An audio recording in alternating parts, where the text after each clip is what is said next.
Эрдэнэс тавилгын компани 2025 оны санхүүгийн тайлангаа 2 дугаар сарын 15-наас өмнө гаргах ёстой.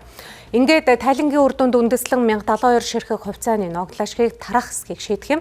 За одоогоор засгийн газраас ямар нэгэн чиглэл өгөөгүй. За өнгөрсөн жил тухайн компани 90 сая тонн нүрс экспортлсон байна. Тухайн жилийнхаа гүйцэтгэл юмнуудаас хамаарат асуудлууд нь хувьцаа эзэмшдэрээ шийдэх дээр явдаг юм аа.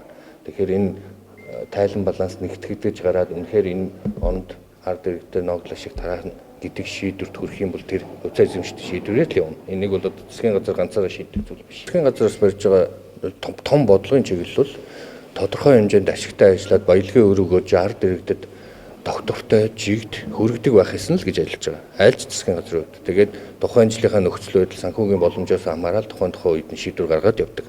Тэгэхээр мэдээж засгийн газрын бодлого бол ард иргэдэд баялагын өгөөжийг хүргэхийн төлөө л ажиллана. Гэхдээ санхүүгийн нөхцөл байдал за дээрээс нь үнийн өсөлт өөрөө ямар байх вэ? За 26 онд 27 онд эдийн засгийн нөхцөл байдал ямар байх вэ? Тэр бүгдийг шинжилж үзчихэж дараагийн үед шийдвэр гаргах ийм л одоо үндсэн суурьтай. За түрүүний ярьсан мэдээж тавталгаа хувьцаат компанийн хувьд өнгөрсөн жилүүд бол маш их хэмжээний ачаал үүрчихсэн. Тэгээ хувьцаа эзэмшигчдийн хурал нь өөрсдөө шийднэ. За ер нь хөрөнгө оруулалтад энэ тавталгаа компанийн хувьд бол цаашдаа бизнесийн зарчмаараа илүү өөрсдийнхөө бизнес үйл ажиллагаанд ашигтай төслүүдийг санхүүжүүлэх.